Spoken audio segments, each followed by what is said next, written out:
Mga katanungan sasagutin, mga alalahanin lilinawin. Ito ang programang tulay nyo sa serbisyo publiko. Ako po si Maricel Halili, pansamantalang humahalili kay Cheryl Cosim dito sa Sagot Kita. Napapakinggan nyo po kami sa 92.3 Radyo 5 True FM. Dito tayo sa Totoo. Live din po tayo sa Facebook ng True FM. Ngayong hapon mga kapatid, handog po namin ay libreng legal consultation dahil usapang batas po tayo. Ang ating tututukan, concern sa pamilya o mga kamag-anak. Kabilang na nga po dyan ang paghihiwalay ng mag-asawa, suporta, kustodiya sa mga anak. Tamang-tama, very timely po itong usapan natin dahil alam nyo naman, mainit ang usaping diborsyo sa mga panahong ito. Merong mga sumusuporta na, teka lang, bakit hindi na lang palakasin yung ating annulment na batas? Yung iba naman na sinasabi na, bakit ba natin pinapahirapan yung problemadong couple at hindi na lang i-divorce? Mas maigi to pagkakataon na natin para mas unawain ano bang difference nitong annulment, divorce at saka yung legal separation. And of course, sabi ko nga kanina, madidiskusyon na natin ngayon, yung tungkol sa usapin ng kustodiya. Kailan ba pwedeng magkaroon ng karapatan na malipat yung kustodiya sa isang ama? Diba? Kasi alam natin pag 7 years old below sa nanay yun eh. Pero paano ilalaban ng tatay na sa kanya dapat yung kustodiya? So aalamin natin yan. And of course, sabi ko nga very timely dahil bukod dun sa mainit na diskusyon tungkol sa divorce, di ba mainit din yung issue tungkol sa adoption? Recently, dahil ang DSWD nga po nakahuli ng ilang mga online sites, mga Facebook pages, mga groups sa messenger, sa chats na nagpapakita na ibinebenta yung kanilang mga anak sa ibang tao, dala ng kahirapan. Paano nga po ang legal na proseso kapag ka ikaw mag-aampon? So maya-maya po, tatalakayin po natin yan. So kung kayo may mga tanong, naku, ihanda nyo na po yan dahil sagot po kayo ng batas kasama ang ating panauhing abogado. But of course, mga kapatid, gusto nating malaman kung kayo ba merong mga problemang legal sa inyong pamilya. So inaanyayahan po namin kayo na sumagot at makilahok sa ating talakayan ngayong hapon sa pamamagitan ng pagsagot sa ating question of the day. Ang ating question of the day, ano ba ang iyong problemang legal sa iyong pamilya? So kung kayo po may gustong i-share, mag-comment lamang po kayo sa ating live stream. Pwede rin po kayong tumawag sa ating tanungan hotlines sa 8631-5788 o di po kaya naman ay sa 8631-6674. So gaya nga po ng nasabi natin, very hot yung ating issue ngayong hapon. Nariyan ang usapin ng divorce, nariyan ang usapin ng annulment, adoption, custody at kung ano-ano pang mga family legal issues. So wag na nating patagalin yung ating diskusyon ngayong hapon. Tawagin na po natin, makakausap natin live via StreamYard si Attorney Paul Castillo. Siya po ay isang law expert at professor sa Far Eastern University. Attorney Paul, magandang hapon sa'yo. Magandang hapon, Maricel, at sa lahat ng nanonood at tumatangkilik sa ating programa. I hope you can hear me. Yes, clear. Loud and clear, attorney. Malinaw na malinaw po. Okay. Oo. So, attorney, sabi ko nga kanina doon sa mga kasama natin ngayong hapon, mainit yung usapin sa divorce at saka yung adoption. Recently, kasi naging topic siya. Pero bago natin himay-himayin yan, pakipaliwanag po muna sa atin. Kasi syempre, pagdating sa family concerns, laging ang batayan natin pagdating sa batas. Di ko alam kung lagi, no? Kaya lang ang pamilyar ako dito sa... Ang lagi ko palang naririnig ay yung tungkol sa family code. In general, attorney, pakipaliwanag nga po sa amin, ano ba itong family code? Tungkol ba saan ito? Okay, ang family code ho natin, gaya ng nasasabi ng pangalan ng batas na ito, is ang ating pangunahing batas na nag-govern sa mga relasyon at sa mga issue tungkol sa mga pamilya. Kasama rito, of course, yung pagkakaroon ng asawa, kung ano ang mga obligasyon ng mag-asawa sa bawat isa, obligasyon ng mga magulang sa kanilang anak, kasama din dito, at obligasyon ng mga ilan pang relatives, kasama dyan sila lolo at lola, at mga apo sa kanilang, sa bawat isa, and to their other relatives. Siyempre, nandiyan din ang aspeto ng suporta kasama yan sa mga obligasyon at mga nangyayari, no? Kung halimbawa may disagreement o di naman kaya ay kaninong kustodiya mapupunta ang mga anak. So, kaya ito tinawag na family code kasi ang pinaka gino-govern niya talaga, no, is yun nga, mga family relationships. Pero hindi lamang ito, no, ang batas ukol sa family, Maricel, no, marami. In fact, bago dumating yung family code, meron tayong tinatawag na civil code.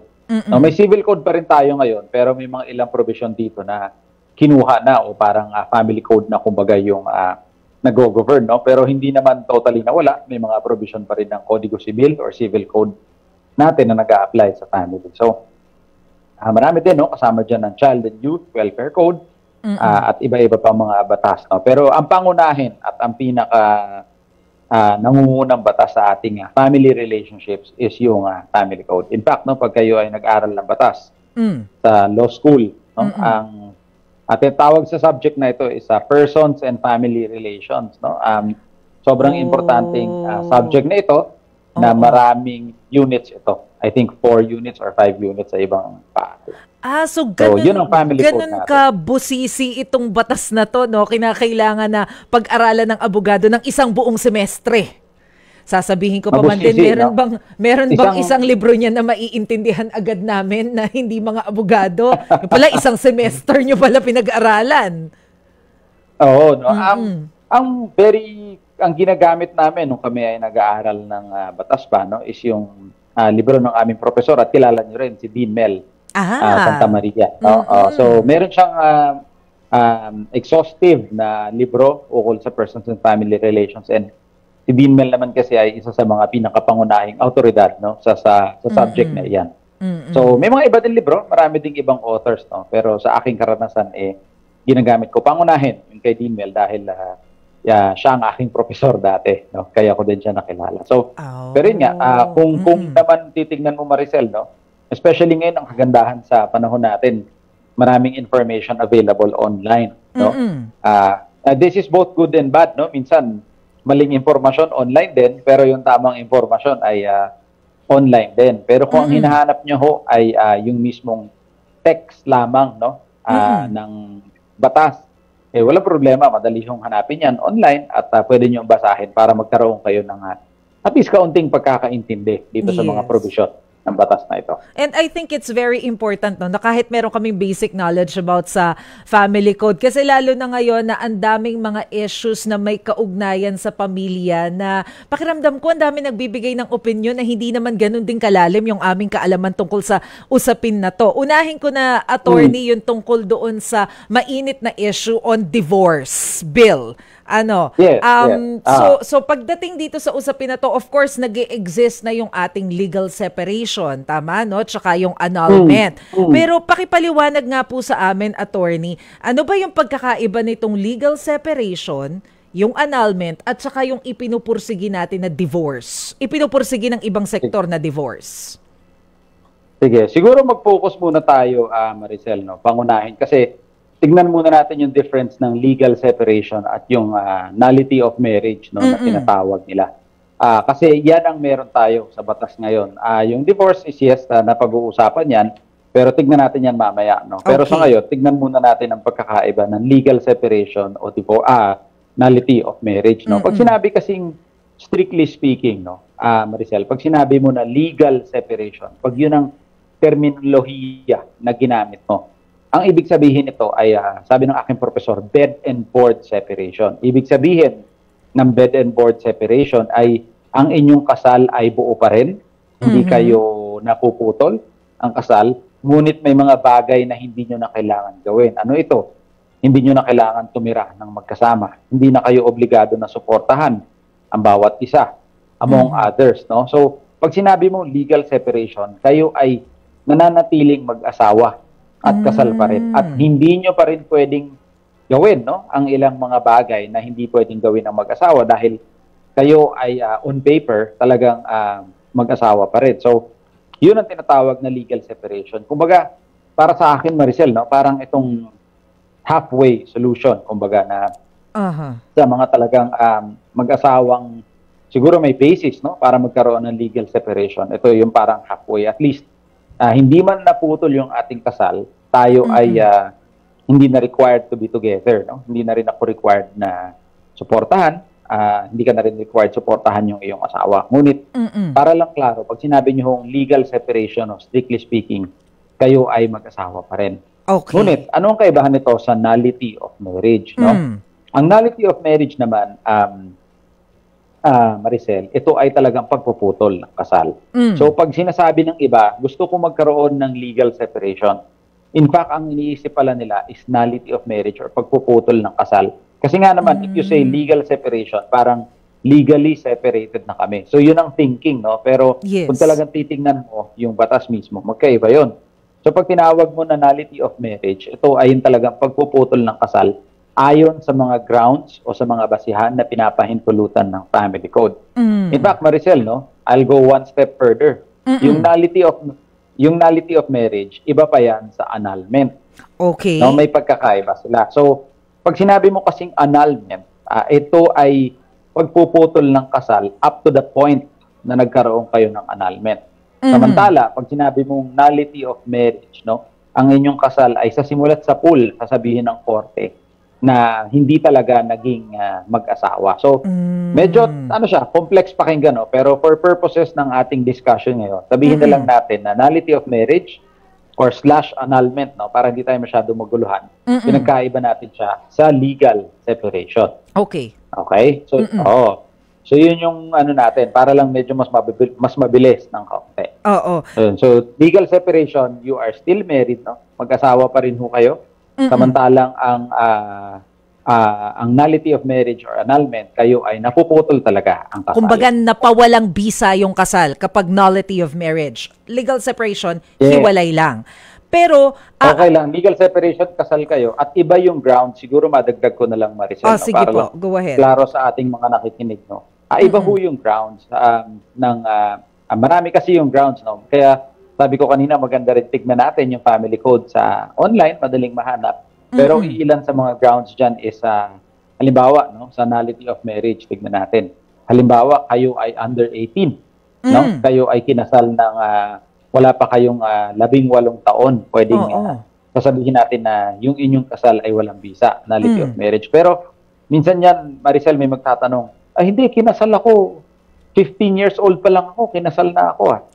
Doon sa ating mga medyo seniors na ho, no? Or sa ating nakakatandang mga kapatid. Actually, ang sagot ho kasi dyan, bago ng family code, Maricel, ang lalaki pwedeng ikasal ng 16 years old, ang babae pwede naman 14 years old. Ayun. So, yun yung difference. Pero teka, So, attorney, bago natin bitawan yung point ng age na yan. So, kailan nagsimula na dapat pala 18 years old bago ikasal? Kailan ba napasa yung family code?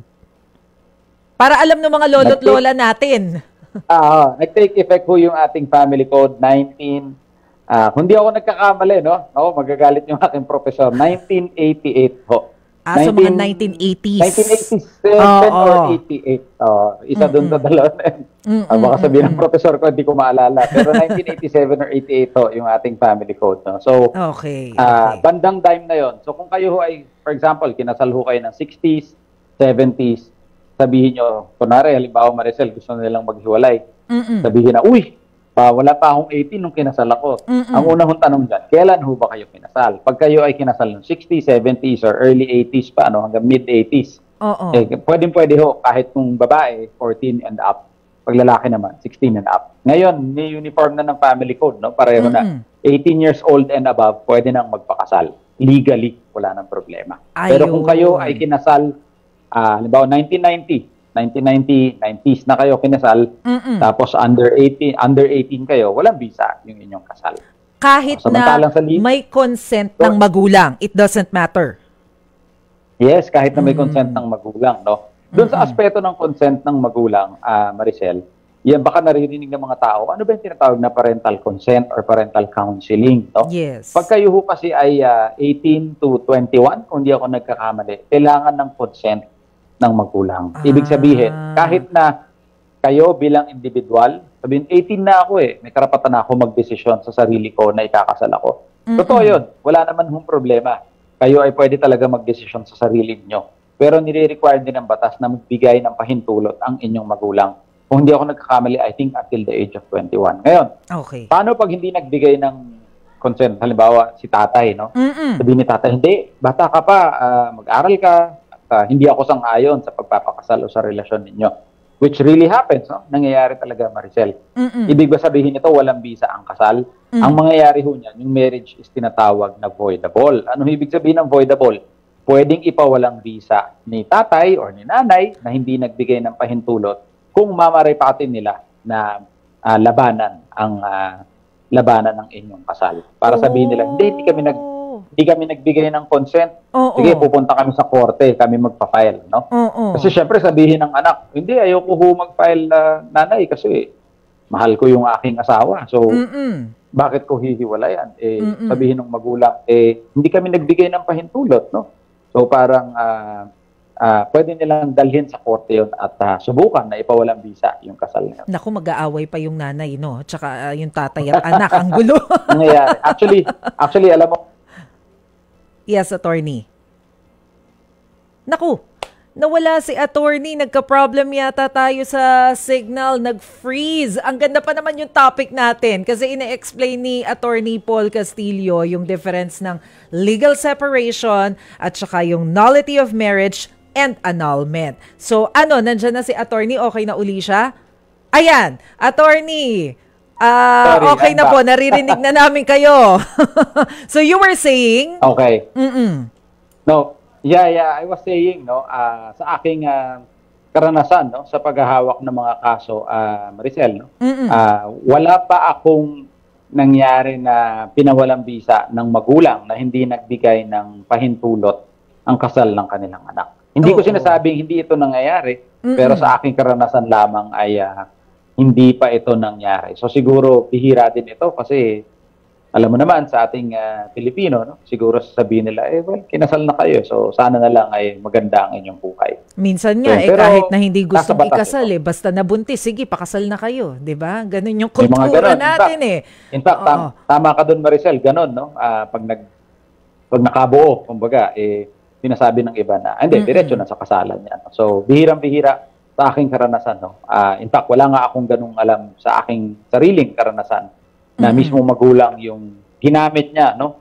Yung kanyang karapatan sa ilalim ng batas na ipawalang bisa yung kasal ng kanyang 18 years old or up to 21, I think, na anak. Okay. So, attorney, so ang sinasabi po ninyo, isa sa mga basehan para ma-nullify yung marriage is yung age. Pero tama ba yung Yes. pagkaunawa ko para maisulong yung nullity ng marriage, kailangan mapatunayan sa korte na simula pa lang nag-e-exist na yung dahilan to nullify. I mean, before pa the marriage, before the wedding.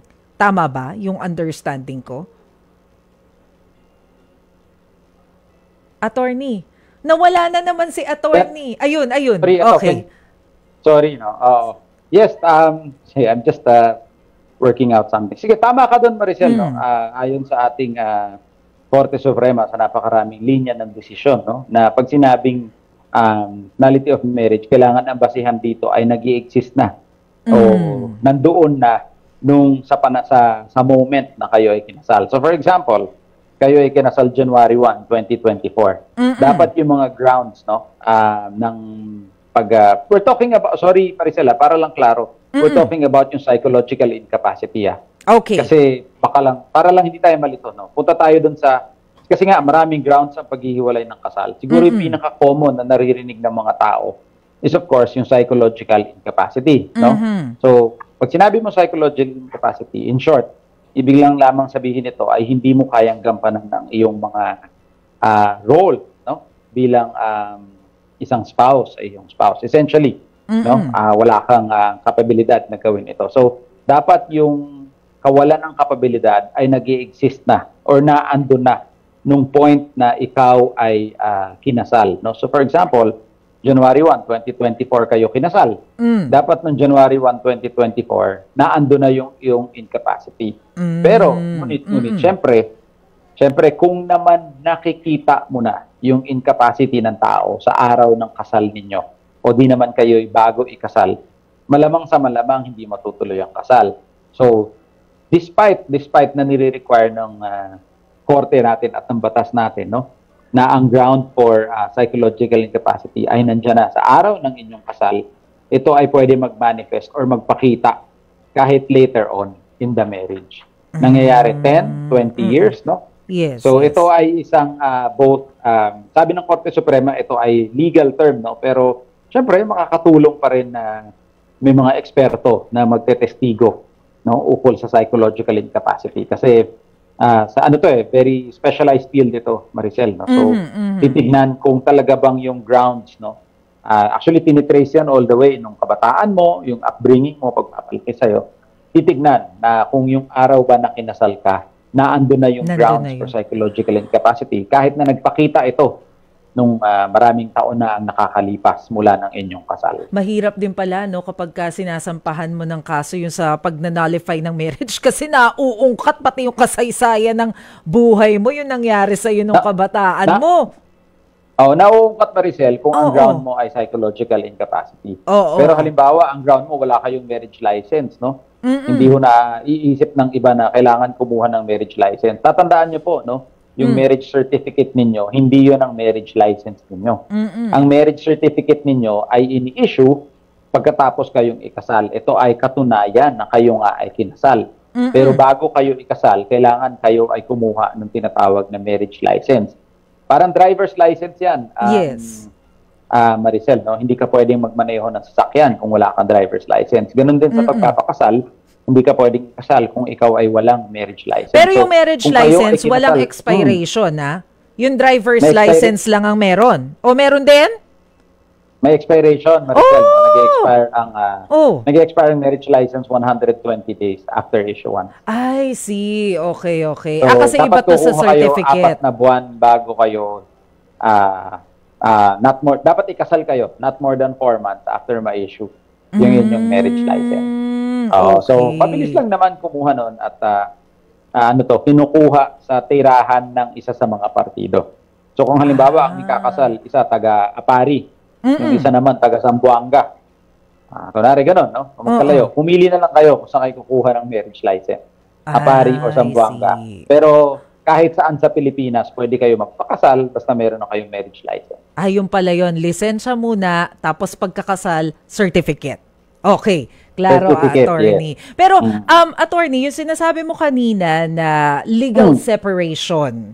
So, ang sinasabi mo, pag legal separation, ibig sabihin, hindi na sila obligado na gawin yung obligasyon nila bilang mag-asawa. But what will happen to their properties? Kasama ba yun? Paghahatian ba yan? Parang sa annulment? Yes. Paano? Yes, no? Paghahatian din ang mga ari-arian ng mag-asawa sa legal separation. Titignan din kung ano yung mga inyo. Tapos, kung hindi kayo magkaroon ng agreement, no? Pwede kasi magkaroon ng agreement, Maricel, no? Kung paano yung hatian ninyo. Pero kung hindi naman kayo magkaroon ng agreement, then, kasama yon sa bibigyan ng ruling ng korte, no? Na para kayo ay mahati yung inyong properties. I see. Okay. So, mamaya na natin himayin yung sa divorce, attorney, yamang hindi pa naman yan batas sa atin eh. Parang mas interesado muna ako ngayon, paano kung halimbawa yung mag-asawa, merong mga anak? Paano yung magiging kustodiya? Because now, I understand kapag 7 years old below, sa mother siya. Pero paano yung mga grounds o yung mga factors na i-consider natin, kailan natin masasabi na hindi, dapat sa tatay ito? Okay. Ang pinaka main, no? Ang pinaka masasabi ko na pangunahin at panghuling tinitignan pagdating sa aspeto ng kustodiya ng bata is yung lagi nating naririnig, the best interest of the child or kung ano ang pinaka makabubuti para sa welfare ng bata, no? So tama ka doon, Maricel, na generally speaking, pag ang bata ay less than 7 years old, generally speaking, ito ay nabibigay sa nanay.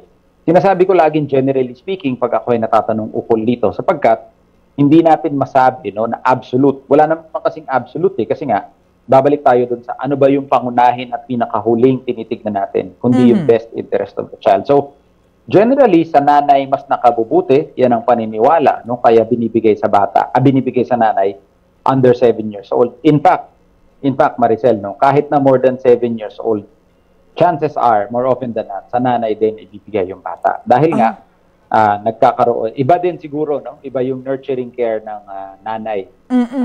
Syempre, better kung sa dalawa, no? Pero yun nga, Yes. dahil may issue kung kanino, then of course, more often than not, nabibigay doon sa nanay. Pero ano ba yung mga konsiderasyon, no, na tinitignan?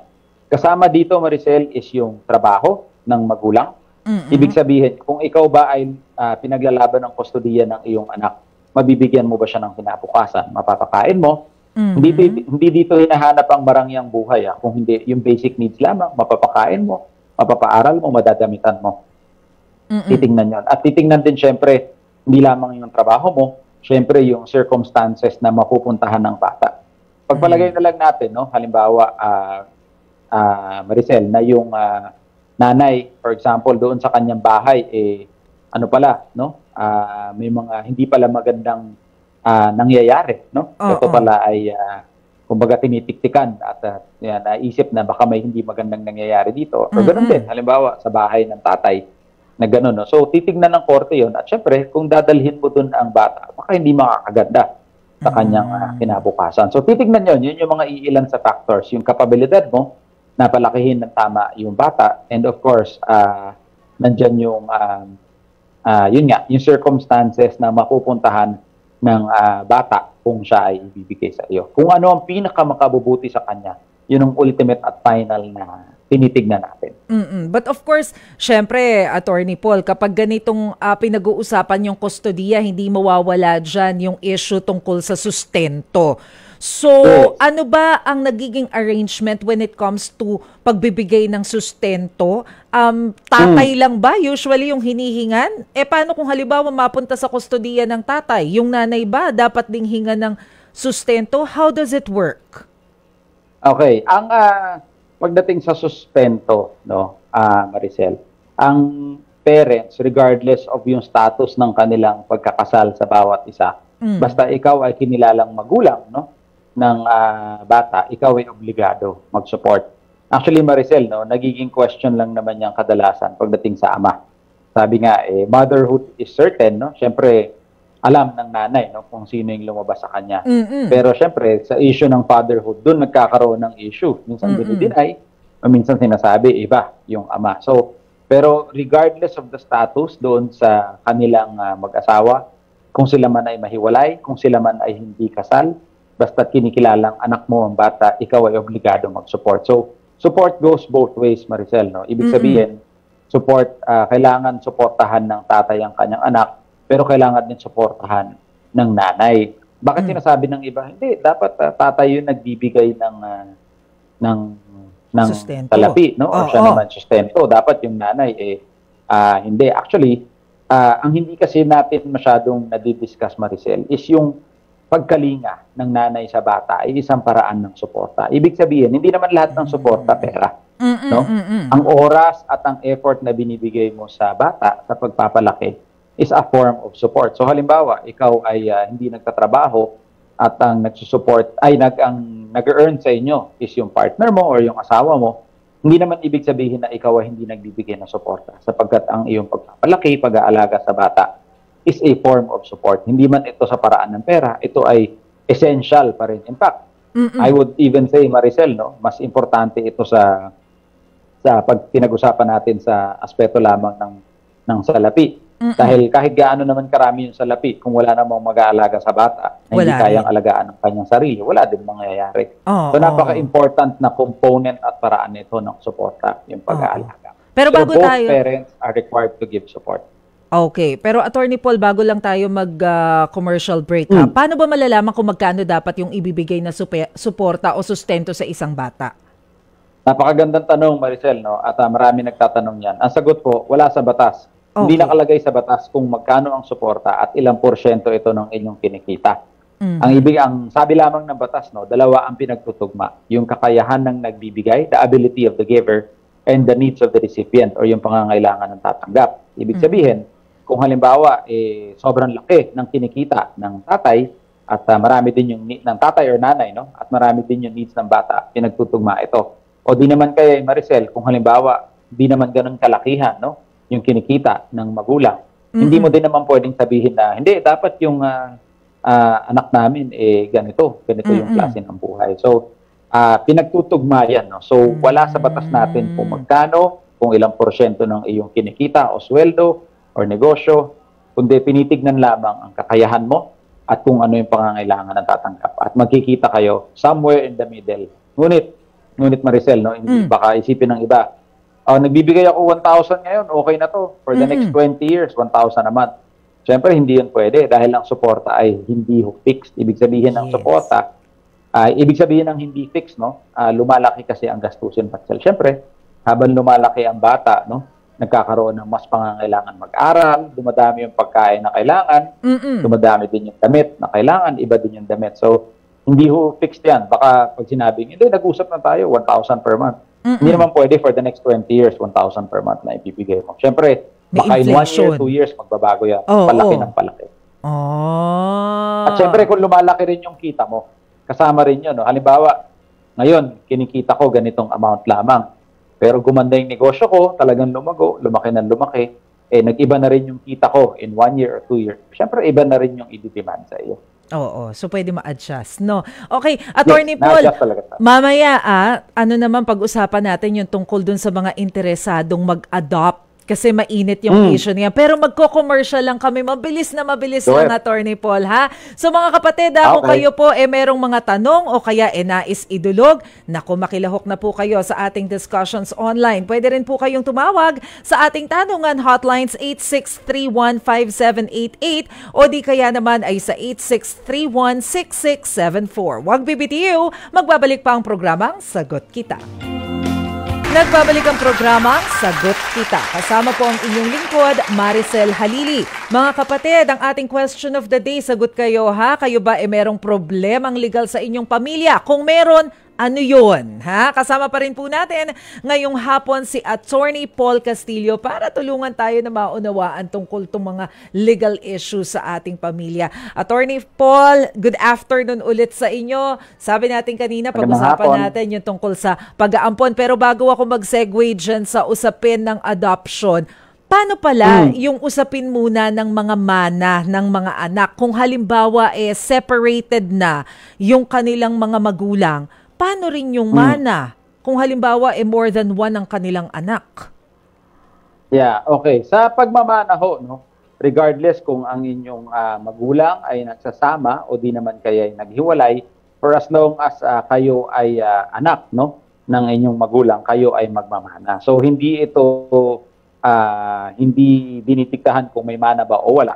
Depende kung kasal ba o hindi yung magulang, no? Kayo ay magmamana for as long as talagang magulang ninyo yung pumanaw. So, siguro ang kaibahan, Maricel, no, na natatanong ng iba, may kaibahan ba pagka legitimate or tinatawag nila na marital, no? Kayo ay anak sa loob ng kasal, meron din namang mga anak na hindi nasa loob ng kasal, no? Yes. So, titingnan kung ano ang difference, no? So, pagdating sa legitimate children, no, sila ay nagmamana din. Pero pagdating sa illegitimate children, yung kanila namang nakukuha ay kalahati ng legitimate children. So, yun yung pinakapangunahing difference, no? Ibig sabihin, parehong may makukuha, both legitimate and illegitimate. Ang kaibahan lang sa batas natin, mas malaki ng by 50%, no, yung nakukuha ng legitimate children. Pero may mana at may mana lahat ng anak. Kung halimbawa, 10 ang anak mo, 5 legitimate, 5 illegitimate, no?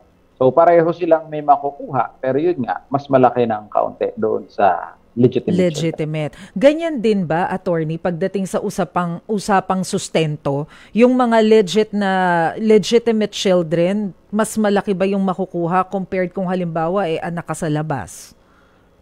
Ay, hindi, no? Iba siya sa aspeto ng sustento, Maricel. Ibig sabihin, ang aspeto ng sustento, ang legitimacy or illegitimacy has nothing to do with the amount of support. Ibig sabihin, kung ikaw man ay legitimate or kung ikaw man ay illegitimate, no, ang amount ng support, no, na para sa iyo ay hindi nagbabago. It doesn't matter kung legitimate or illegitimate ka. In fact, diyan sa aspeto na yan, Maricel, no, madadagdag ko lang dahil lagi itong natatanong madalas, no, sa aking page, marami nagme-message. Sinasabi nila na yung iba daw ama, no, sa illegitimate children, ayaw nilang suportahan yung kanilang anak kung hindi gagamitin yung kanilang apelyido. Ibig sabihin, no? Kasi normally, di ba, pag may anak kayo sa loob ng kasal, ang Tatay. anak ay dinadala yung apelyido ng tatay. Oo. No? Ganun ang nangyayari.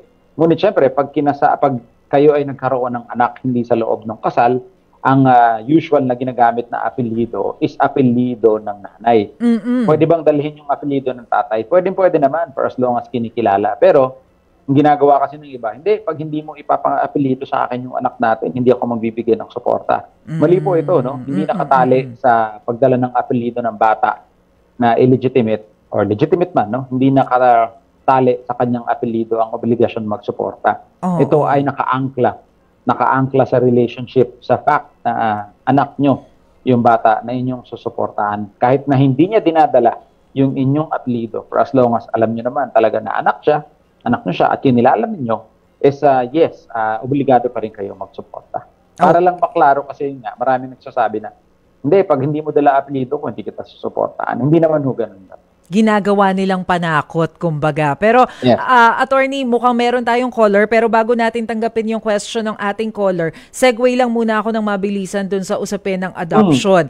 Paano po ba yung tamang proseso, base sa ating batas, para makapag-ampon ka ng bata, lalo na yung mga hindi mo kamag-anak, para malinawan din yung ating mga viewers? Kasi nga, mukhang mukhang may natitira pang mga Facebook pages tsaka yung mga group chats para dun sa mga pag-aampon ng mga bata. Ito nga yung pinapatigil ng DSWD. Pakipaliwanag nga po, attorney.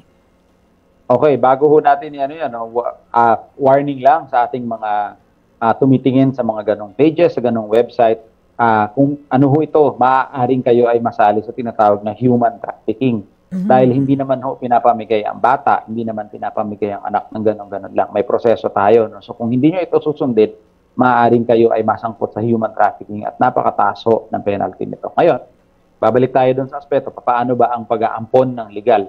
Ang kagandahan ngayon, Maricel, nagkaroon tayo ng batas na ang pag-aampon dito sa ating bansa, sa domestic adoption natin, ay hindi na dumadaan sa korte. Ang ibig sabihin nito, Maricel, is isa na lamang itong administrative procedure. Dati kasi kailangan mo dumaan sa korte para mag-ampon.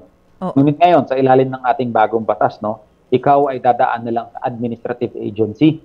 Pangunahin dito yung RACO, tinatawag nila na Regional Adoption and Child Care something, Anyway, pwede nyo hong puntahan yan sa pinakamalapit ninyong DSWD para magtanong.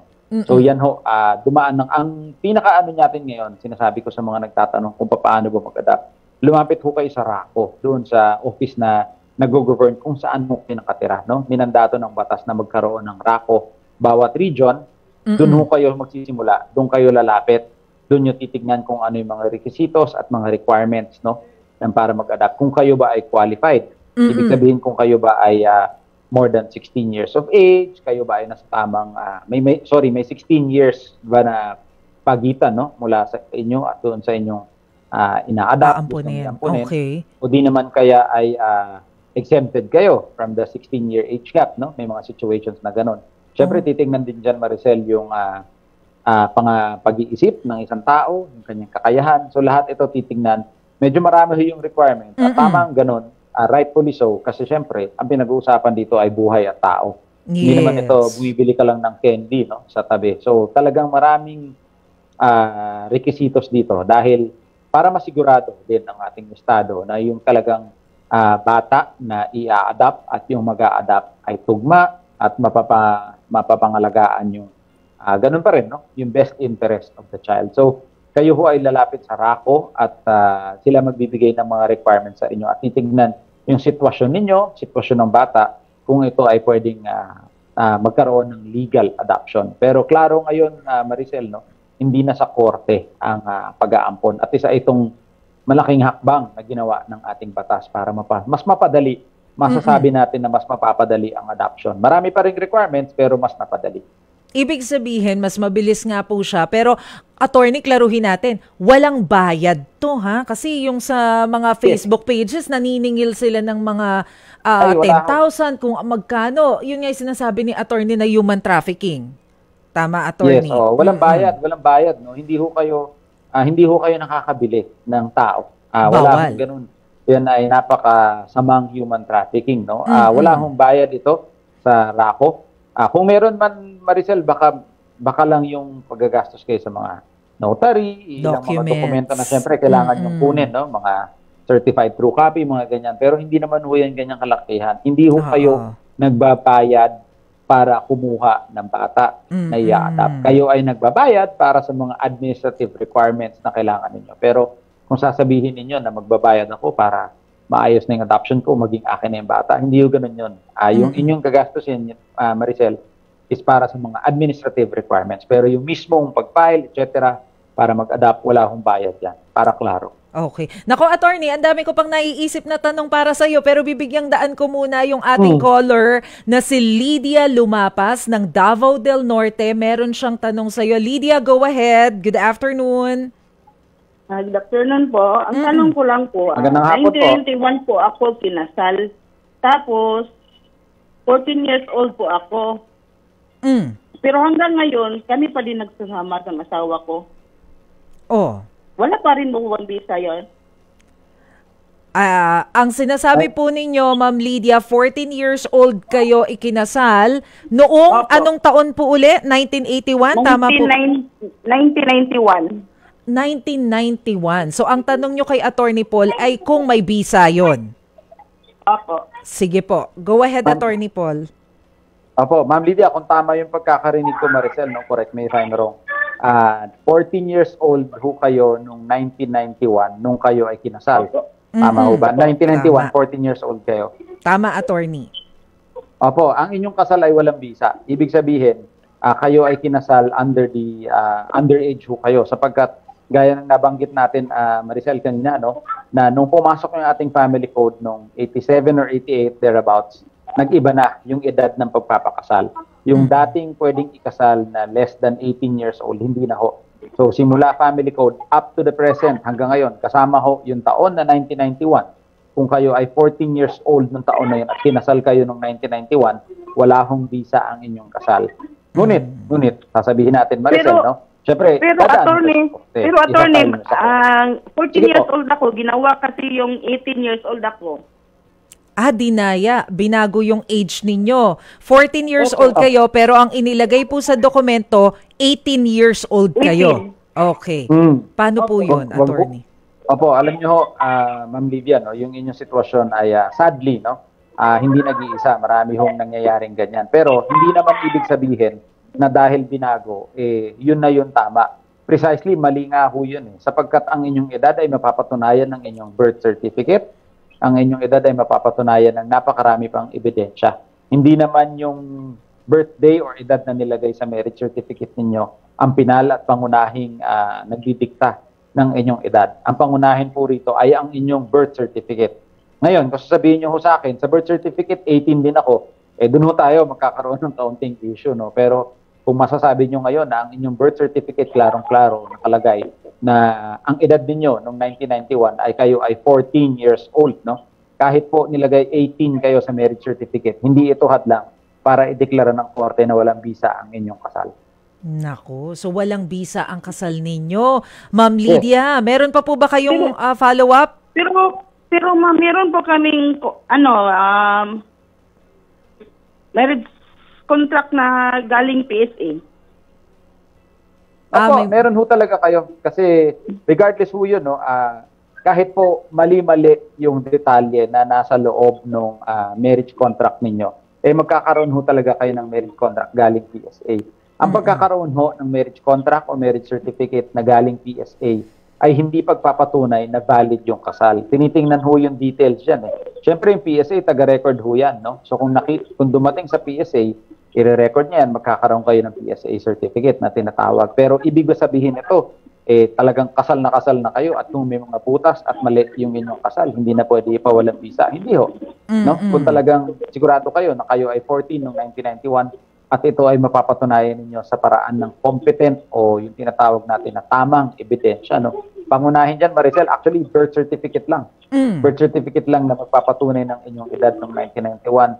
Madali na ho mapatunayan na walang visa ang inyong kasal. Walang visa. Nako, ayun, Pero hanggang ngayon po, nagsasama po kami ng asawa ko. Matanda lang magkasama ako po? kami eh. Okay lang po, alam nyo, ganito ho yan.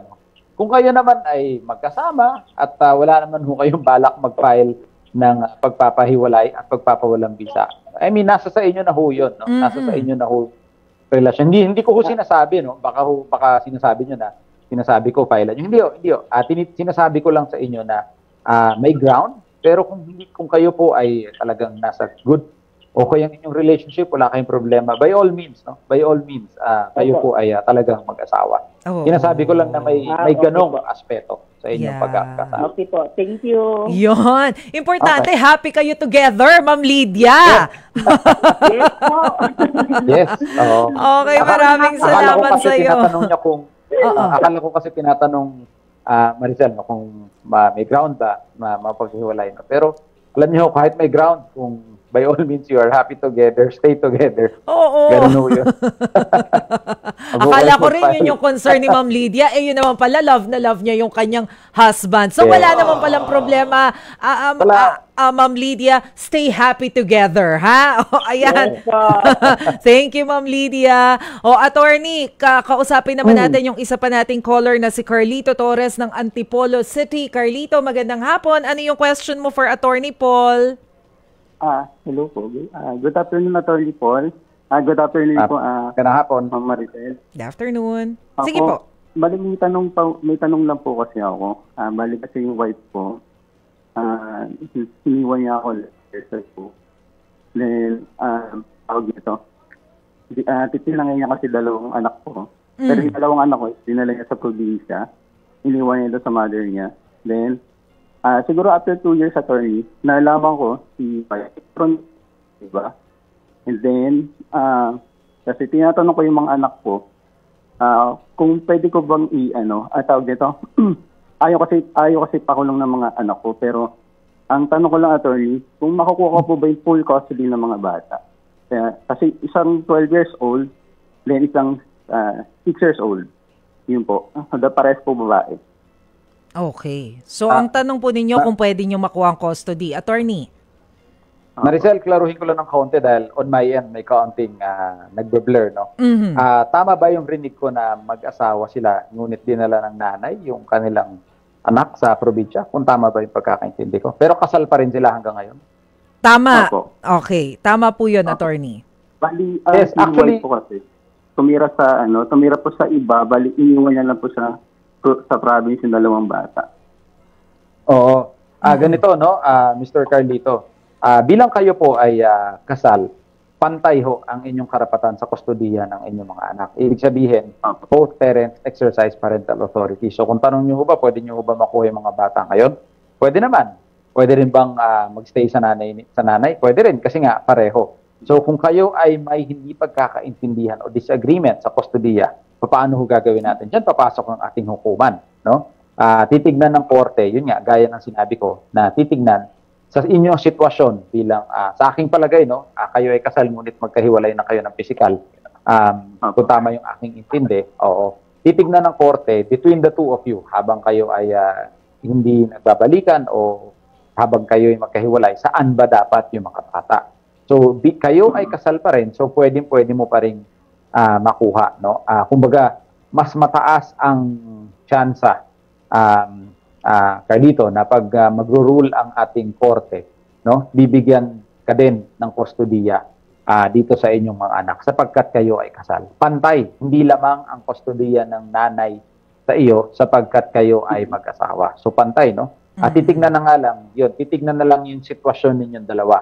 So ikaw ba, kung titira sa inyo yung mga bata, ikaw ba'y makakapagbigay ng magandang buhay sa kanila, magandang kinabukasan?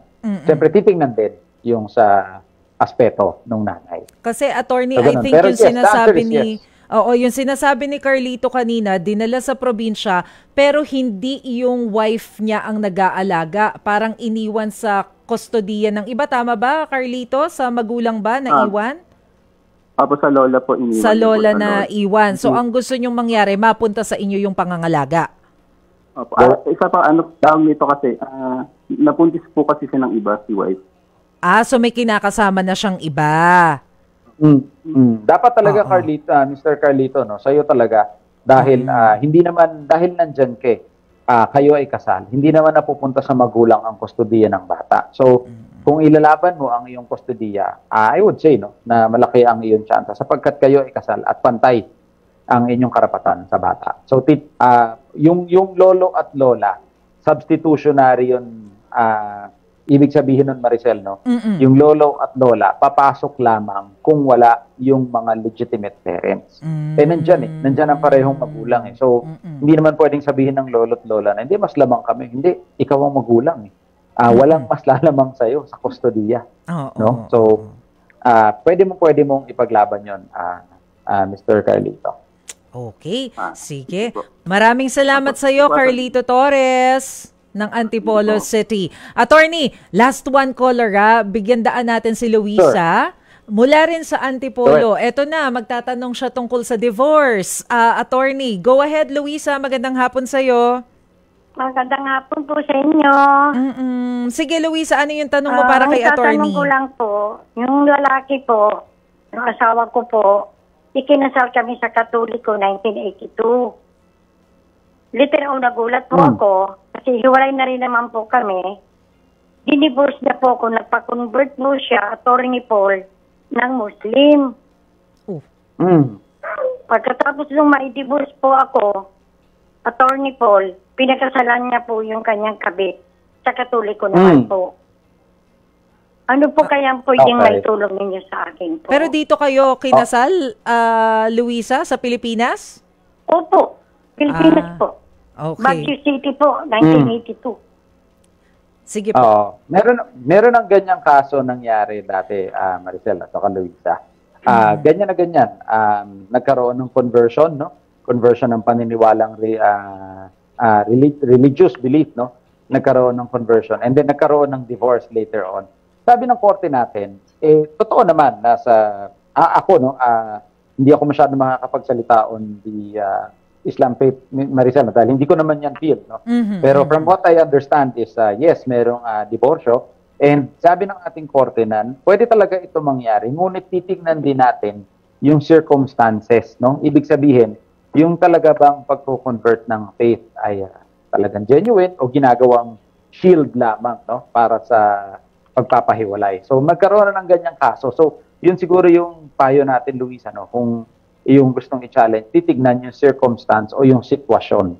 Kung ano ba talaga, parang nagkaroon ba ng genuine na pagpapalit o di naman kaya ginawa ito para magkaroon ng paghihiwalay, no? Ayon yan sa isang kaso, Maricel, nagganyan yung situation na nangyari. So, titignan yan, Luisa, on a case-to-case basis, no? Pero yun nga, maaari din na talagang totoo na talagang nagkaroon ng genuine na pagpapalit and then nagkahiwalayan talaga kayo. Ngayon, later on, sabi mo, no, na nagkaroon ng pagkakasal sa Catholic. Sabi mo, Catholic, no? Yun yung narinig ko. Oo. So, magiging factor ito, titignan kung ano ang effect nito doon sa naging pagko-convert before, no? Pero yun nga, it doesn't mean naman kasi din, Maricel, no, at Luisa, na dahil nag-convert, tapos parang nag-convert ulit, it doesn't mean naman na yung unang conversion is hindi totoo or hindi genuine. So, siyempre titignan din yun. Titignan din yung haba ng panahon, yung time span, at yung mga iba pang bagay, no, na surrounding